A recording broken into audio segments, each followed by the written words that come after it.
Hi everybody, welcome to Easy English, Jolly English. இன்னைக்கு நம்ம வந்து future perfect tense learn பண்ண போகிறோம். ஓகே, ஸோ லைஃப்பில் வந்து we know நம்ம வந்து ஒரு ப்ரொசீஜர் படி தான் நம்ம வாழணும். எல்லாத்துக்குமே there is a rules and regulation, there is a format, there is a procedure to do, right?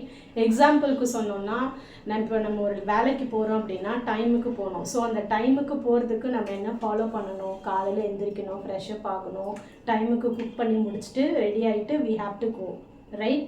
அந்த டைமுக்கு போகிறதுக்கு நம்ம இது எல்லாமே ஃபாலோ பண்ணணும். ஸோ அதே மாதிரி தான் ஃப்யூச்சர் பர்ஃபெக்ட் டென்ஸ் எழுதுறதுக்கும் there is a rule. Okay, அந்த ரூலை நம்ம ஃபாலோ பண்ணி தான் we have to write. Okay, so அந்த ரூல் என்ன அப்படின்றத நான் சொல்லி கொடுக்க போகிறேன். ஸோ ஃபஸ்ட்டு வந்து ஃப்யூச்சர் பர்ஃபெக்ட் டென்ஸ்னால் மீனிங் என்ன அப்படின்னா என்ன நீங்கள் தெரிஞ்சுக்கணும். Where we use future perfect tense, what is it mean? Okay, so நான் சொன்ன மாதிரி லைஃப்பில் வந்து ஃப்யூச்சரில் என்ன நடக்கும் அப்படின்றத we will decide now itself. அதாவது ஒரு ஹோப் இருக்கும், நம்பிக்கை. ஓகே, ஸோ அந்த மாதிரி நடக்கும். அதாவது 2 இயர்ஸ்க்கு அப்புறமா நான் என் டிகிரியை கம்ப்ளீட் பண்ணிடுவேன். ஓகே, 2 இயர்ஸ்க்கு அப்புறமா, அதே மாதிரி 5 இயர்ஸ்க்கு அப்புறமா நான் ஒரு நல்ல ஜாபில் நான் செட்டில் ஆகிருப்பேன் அப்படின்னு சொல்லிட்டு நம்ம நினைக்கிறோம். ஒரு இமேஜினேஷன், ஒரு ஹோப், ஓகே, ஒரு ட்ரீம், ஒரு கோல். ஸோ அந்த மாதிரி ஒரு ஃபினிஷ் ஆகிடும் அப்படின்னு ஒரு ஹோப்போட we write. Okay, so we talk about it. அந்த மாதிரி ஒரு ஆக்ஷனை தான் we will write in future perfect tense. Okay, புரிஞ்சுதா? ஸோ மீனிங் புரிஞ்சுதா? ஃப்யூச்சரில் ஒரு 5 இயர்ஸ் கழிச்சியோ இல்லை 10 இயர்ஸ் கழிச்சியோ நடக்கிற ஒரு விஷயத்த நம்ம முன்னாடியே எழுதுறதுக்கு பேர் தான் future perfect tense. I hope you have understood the meaning. Now we will go into the rule. Okay, what is the rule we will see now. see as usual subject. எல்லா சென்டென்ஸுக்குமே noun is very very very important. So அந்த noun தான் வந்து subject. Okay, so subject plus will have auxiliary verb then plus past participle. இதுதான் structure. Okay, அந்த சென்டென்ஸோட structure இப்படி தான் இருக்கணும். subject plus will have plus past participle. Okay, நான் முன்னாடியே சொன்ன மாதிரி பாஸ்ட் பார்ட்டிசிபிளை ஷார்ட்டாக பாப்பான்னு சொல்லிக்கலாம். It is the main verb. Okay, past participle நம்ம எழுதணும். Okay, so let us see some examples. Example நீங்கள் பார்க்கும்போது இன்னும் உங்களுக்கு பெட்டராக அண்டர்ஸ்டாண்ட் ஆகும். shall we see some examples? See the examples.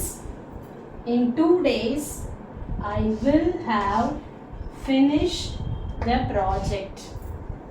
இன்னும் 2 நாளில் நான் ப்ராஜெக்டை முடிச்சிருப்பேன் அப்படின்னு நினைக்கிறது. ஓகே, ஸோ ஃப்யூச்சர், அதாவது நடக்க போகிற விஷயத்த முடிஞ்ச மாதிரி நான் இதை பண்ணியிருப்பேன், நான் அதை செஞ்சுருப்பேன் அப்படின்னு நம்ம பேசிப்போம்ல. ஸோ அதை வந்து இப்படி எழுதணும். ஓகே, ஃப்யூச்சர் பர்ஃபெக்ட் டென்ஸில் will have finishedன்றது past participle. Okay, past participle. See the next example. Within 6 months I will have been in Singapore. I will have been. So past participle verb வந்து been. Okay, B-E-E-N, been. Okay, I will have been in Singapore. 6 monthsல நான் வந்து சிங்கப்பூரில் இருப்பேன் அப்படின்னு நம்ம சொல்கிறோம். Okay, so these are the 2 examples. We will see இன்னும் 2 example பார்க்கலாம். Okay, okay, see the third example. By next summer they will have visited Ooty. They will have visited is a past participle and will have. Okay, so will have is the auxiliary verb. Okay, subject வந்து by next summer theyன்றது subject. Okay, so புரியுதா? அடுத்த சம்மரில் நான் வந்து ஊட்டி visit பண்ணியிருப்பேன் அப்படின்னு அவங்க பேசுகிறாங்க. Next see, by next Monday I will have done my work. Next Monday வந்து என் ஒர்க்கெல்லாம் நான் முடிச்சிருப்பேன்.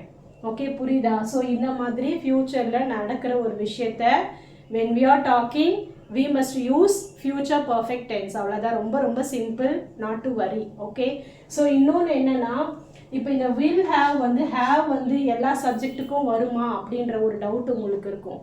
இது வந்து காமன். நம்ம வந்து சில டென்ஸ்க்கு வந்து சிங்குலர் நவுன் ப்ளூரல் நவுனுக்கு நம்ம ஆக்சிலரி ஒர்க் சேஞ்ச் பண்ணுவோம். has, have அப்படின்றது மாறும்.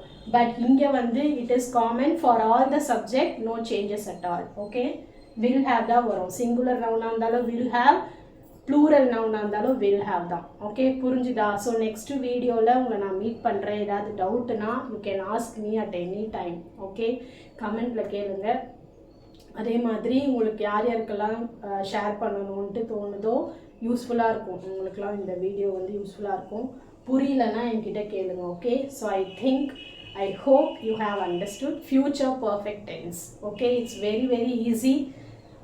Clue word என்னன்னா என்ன சொன்னேன், அந்த formula subject plus will have plus past participle. Okay, இங்கே பார்த்தீங்களா ஒரு வேர்டு டன். ஆக்சுவலாக டன்னுன்ற ஒரு சிங்குலர் அதாவது ப்ரெசன்ட் டென்ஸ் வேர்ப் வந்து டூ வரும். Okay, do. பாஸ்ட் டென்ஸ் வந்து டிட். பாஸ்ட் பார்ட்டிசிபிள் தான் வந்து டன்.